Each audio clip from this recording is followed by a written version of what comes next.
Thank you very much, everybody. And a man who's highly respected and a formerly great athlete, at least. In my opinion, he's a great athlete. Johnny, please, go ahead. Thanks. Do I stand? Whoa, I like that. You could stand. I stand. I brought this ball, dear President, ladies and gentlemen, just to remind everyone what the real priorities of life are, aren't they? For certainly billions of people all around the world. So, if I have a couple of minutes, you might wonder why the President of FIFA is introducing the President of the United States of America tonight. But actually, it's not that far away. I've been told, President, by somebody of your staff, I don't say who, that today I am the second most important man in Davos. That's obviously not true. You are all much more important, but it's nice to hear. On the other side, there are at least three main reasons why it is the right thing that the President of FIFA tonight is introducing the President of the United States. The first one is the power of football, or soccer, as you call it in North America. Soccer is much more than a game, you all know it. It's 4 billion people who watch the World Cup, the last World Cup. It's 1.2 billion people around the world who watch the last Women's World Cup, won by the United States. Congratulations for that. It is 200 billion generated all over the world in a year. It is 1.5 million jobs created in Russia for the last World Cup in 2018. It's much more than that, though, because it is more than just economy. It gives joy and it gives hope to millions and millions of people all over the world. And that's what we have to do. We have to give joy and hope. We have to give optimism. And there is this good thing about football that when you win a game, you are in a good mood. Yeah. When you lose a game, you are in a bad mood, but just for a little while. Then you concentrate on the next game that you want to win. And that's the first reason. The second reason is the United States and soccer. And I have to inform you that the United States is on the verge of becoming the soccer power in the world.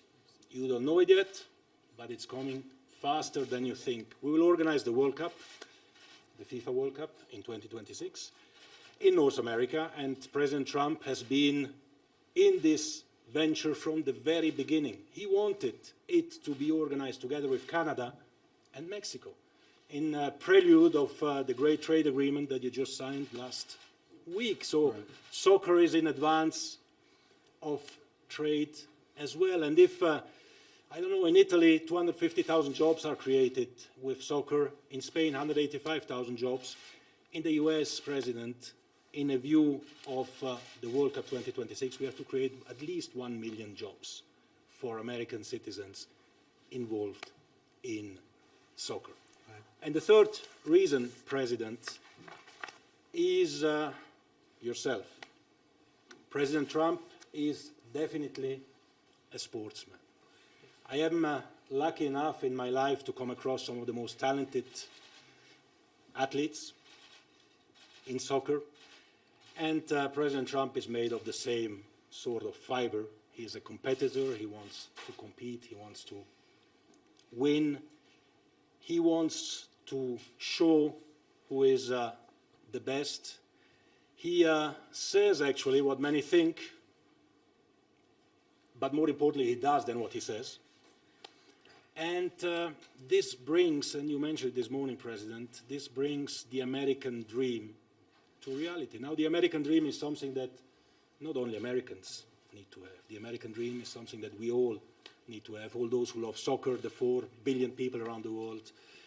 We all need to dream this dream, and I'm sure that with your help, President, with your contribution and with the contribution of all of you here, we'll make sure that the American dream becomes reality, not only in America, as we have seen, but all over the world. Ladies and gentlemen, the President of the United States of America. Thank you. So this is great, and we appreciate this. This is very beautiful, good-looking ball. It's an honor to be involved with bringing the World Cup to the United States. I was involved as president-elect, and even a little bit before that, but they called and they said, could you help? And through yourself and your people, you chose the United States. And we're also bringing some games to Mexico and bringing some games to Canada, and that'll be tremendous. But I really appreciate it, and I appreciate your steadfast movement. You just didn't stop. You wanted to have it there, and I wanted to have it there, and we really did it before we came to office. Before I got into office, we did that one. But it's going to be very exciting. You know, we have the Olympics coming, which I was very involved in 28. So between the World Cup and the Olympics, that's going to be very exciting. We have plenty of other good things. But I want to thank you very much. You've been my great friend, and it's an honor. Thank you. Around the table tonight, we have the greatest businessmen in the world, names that I know very well, but faces that I know very well, usually from looking at business publications for many years. And I thought what we'd do is just quickly go around the room, and you could introduce yourself and the name of your company. These people, we keep them down to a minimum. We could have had hundreds and hundreds, but we kept it down to a minimum out of respect for you. But I thought you may go down and just introduce yourselves and where you're from, a little bit about your company, or if you want to say something, this is a great time to promote what you want to promote. And you have been terrific. Congratulations. We'll start with you. Thank you.